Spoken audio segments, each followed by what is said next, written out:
Saturday night is here, and so are 9 KHL games. That means a lot of goodies, and you get to see them all. My name is Andreas Sachenko, and this is your daily KHL update. Our first stop is in Vladivostok. Admiral played their second game in as many nights. They also unveiled the statue of Matroskin. Admiral adopted the cat in 2014 and it became the team's mascot. The cat passed away recently, but the fans are clearly very fond of her. It's a young hockey club, but they already have traditions. Vitis Chekhov are in town tonight. The game was postponed for a few hours as Vitis' flight was delayed. Gotta wonder if they're gonna be seriously jet lagged for their first game of the season. Jet lag did not. It's Vitis who scored the first goal of the night. Alexei Makeyev gets the marker. But just 27 seconds later, Admiral tied it up. Ivan Glazkov fakes his shot, makes a smart pass to Ilya Ivanov, and he gets to score his first career KHL goal. Congrats, kid. 26 seconds later, Admiral score again. Andrei Sigarov puts in a few digs, cuts to the slot, gets knocked off his feet, but Alexander Kuznetsov has the quickest hands on the scrum. The puck is in the net and Admiral lead 2-1. Late in the period, they get a man advantage and they convert. Dmitry Olgin scores his first of the season from the hash marks as Vladimir Tkachov picks up his second assist of the night. 3-1 Admiral after 20. Early in the second period, Tkachov snipes it home for a power play goal of his own. The kid has 4 points in 3 KHL games this season already. It's no wonder the Edmonton Oilers tried to sign him a few years ago. It's 4-1 Admiral now. Moving on to the third period, and Vitas crawl out of the hole they've dug themselves into. Alexei Kopeikin scores his first as a Vitas player 34 seconds into the frame. And then just over 5 minutes later, Maxim Afinogenov finishes off a not-man rush to bring Vitas within 1. And there's still 14 minutes left to play in regulation. Shortly after that, we get to see a heavyweight fight. Alexei Semyonov drops the gloves with Samvel Natsan. Natsan has more experience when it comes to fighting, but Semyonov still brings him down. With just over 5 minutes left to go, Dmitry Saistov carries the puck on a 2-on-1 rush, feeds Robert Sobolich, gets the puck back, and that's it. Wonderful play by Admiral, and they lead 5-3 now. Vitis fight till the end, though. They pull Harry Saturday for an extra attacker as they get a man advantage, and with over a minute left to play in the third, Alexei Kopeikin scores his second of the night. 5-4, but that's the way it's gonna end. Admiral lost 2 games in a shootout earlier this year, but they get to celebrate their first win tonight. Admiral 5, Vitis 4.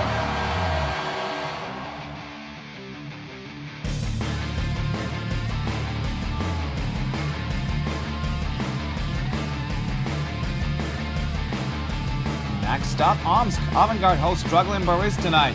Just a few minutes into the opening period, Denis Porshin gets in on a breaker, but he's slashed on his way to the net, and that's as obvious penalty shot as you can get. Porshin skates in, goes to his backhand, and he's stopped by Vitaly Kolesnik. Still zip on the board. We move on to the second period now in Avangard, net a beauty. Alexander Pirozhogin sets up Maxim Pistushko in the slot, and he wires it past Kolesnik. Boris head coach Andrei Nazarov is not quite happy about that play. 1-0 Avangard. 6 minutes later, Avangard do whatever they want on that offensive end. Then it's Porshin to Andrei Kutekin, back to Porshin, and he peeks top corner with a wrister. Nice one.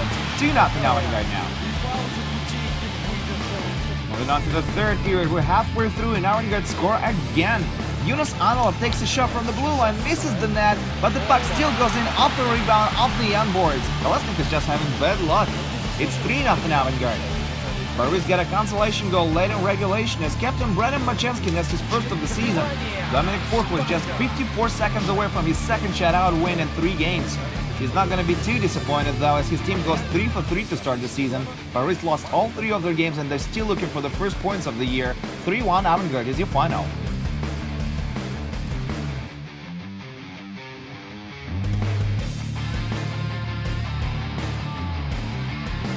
And now to St. Petersburg. SKA hosts reigning Gagarin Cup champs Metalurg Magnitogorsk. The two combined for the last 3 KHL championship titles. Do you really need a better headline than that? Late in the opening period, Magnito get their first power play chance of the night and they convert.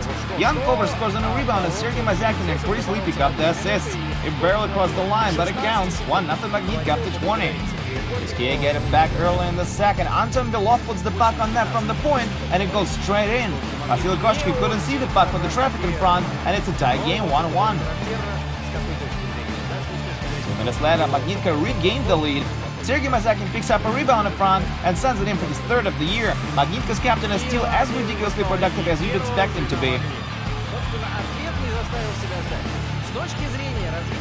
Halfway through the period, SKA have a chance to tie it up as Evgeny Dedenov gets to take a penalty shot. A very emotional moment for Alex Narog and his team. Can he do it? Nope. Vasily Koshkin makes an easy save, and Magnitka head to the third with a 2-1 lead. But then SKA explode with 3 goals in the last frame. First, Alexander Barabanov beats Koshkin 5-0 with a backhander from the right wing. We tied at 2s. 3 minutes later, Evgeny Todorov makes up for the failed penalty shot with a gorgeous goal on a breakaway. Vadim Shipachov picks up an assist of that amazing stretch pass too. Wow, what do you like better, the pass or the finish? Either way, fantastic play. SKA get their first lead of the night, and then not giving it up either. 5 minutes later, Barabanov buries the rebound, celebrates his second goal of the night, and that seals the deal. After a shaky start in Chelyabinsk, SKA looked very impressive.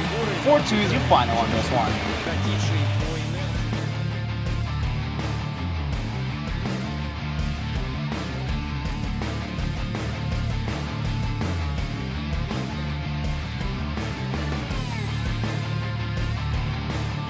We're now in Moscow, where Red Army holds Salavat Live. Salavat are coming off a blowout 7-1 loss to SKA 2 nights ago. Can they bounce back from it?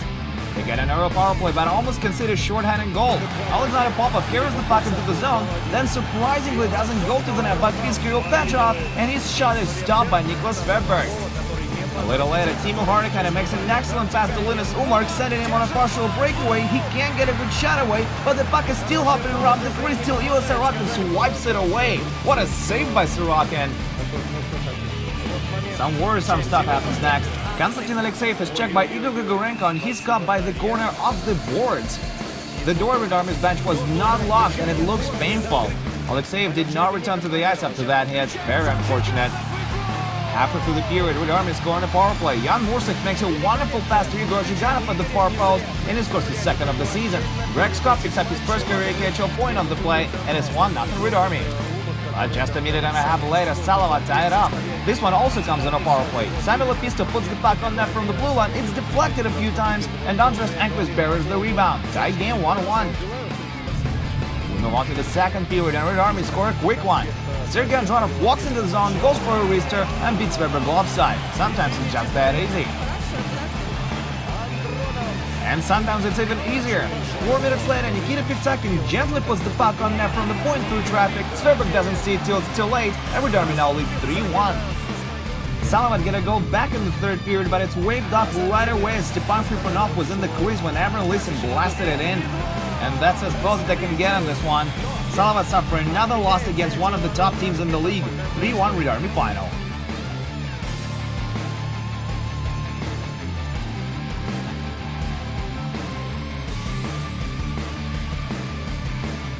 We're still in Moscow, but a few subway stations to the southeast where Spartak hosts Dynamo Riga at VTB Arena. And it's Riga who get on the board first. Colton Gillis beats Guntis Galvish in the far post on a counter-attack. He tries to give it back to him, but the puck goes in off Brian Stoa. They'll take it, 1-0 Dynamo Riga. 6 minutes later, they double their lead. Dynamo are aggressive on the forecheck. Justin Schuck takes a quick shot, and that beats Marcus Svensson. Schuck celebrates his first career KHL goal, and Dynamo lead 2-0 after 20. Spartak slides Riga's lead in half just 39 seconds into the second period. Matt Gilroy battles for the puck, centers it to Ryan Stoa, and he scores his second of the season. That is not an easy goal to score, but Stoa's size definitely helps him to win that key battle in front of the net. Just 45 seconds later, Spartak get on an odd-man rush. Alexander Vasilyev has plenty of options. He goes for a shot, and he's quite happy he did. Vasilyev ties this one up at 2s early in the second. Under 5 to go in the period, Dynamo have a man advantage. Patrick Mellon fakes a shot, then goes for a slap pass. Petr Счастливый tries to tip it in, but it's Nicholas Redlich who buries it on a rebound. Dynamo are back in the lead. It's 3-2 after 40. Moving on to the third now, it's Spartak with the man advantage this time around. Mitchell Kalinin winds up, lets it rip, and he finds the back of the net. What a shot! Hard clapper for Cheddar. Spartak 3, Dynamo Riga 3. 7 minutes later, Spartak get a short 5-on-3 power play, and just as Petr Счастливый gets back on the ice, Dmitry Kalinin scores his second of the night. That's his first 2-goal game since September 16, 2013. And that's the game winner in this one as well. What a performance by Dmitry Kalinin in the third period. Spartak take this one 4-3 on home ice.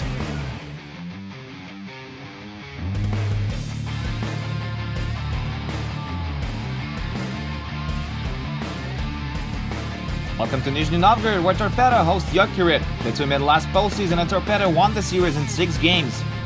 No scoring in the first, so we pick it up from the second. Frederick Patterson takes a shot from the hash marks, and Rico Helenius makes a great glove save. You're gonna have to try harder next time. Well, alright, says Kasper Daugamich, and sends a bullet past Helenius in the next shift. Vladimir Galuzin gets the only assist on the play, and it's 1-0 Torpedo. 8 minutes later, Jokerit tie it up. Tic-tac-toe, and Jesse Jonse puts it past Ilya Proskurikov. This one comes on a power play, and it's a 1-1 hockey game. 5 minutes after that, Torpedo get a power play of their own. Technically, they can't capitalize on it, but they score moments after. Vladimir Galuzin, that's his first of the season, while Daugamich and Patterson get the assist. Galuzin scores a short in an empty net late on regulation, and Torpedo edge Jokerit. Vladimir Galuzin finishes the night with 3 points, just like he did in Game 1 of the series against Jokerit last postseason. 3-1 Torpedo is your final on this one.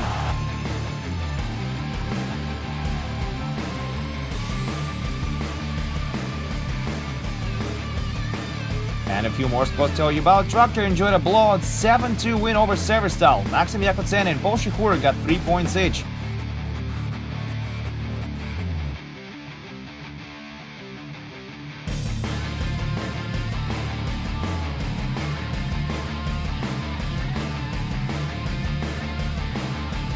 Sibir beat Yugra 2-0 on home ice. Vitaly Menchikov and Maxim Shilonov got the markers.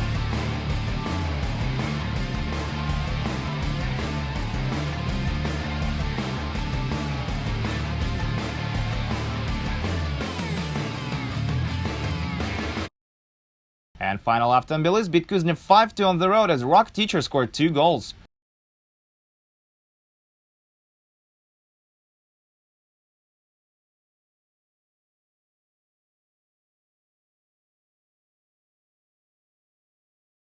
And that's it for your KHL update. Make sure to tune in again tomorrow for the only game of the day between Lada and Neftekhimik. Wrapping it up for now, this was Andrei Sachenko. Thank you guys so much for watching, and I'll see you Sunday.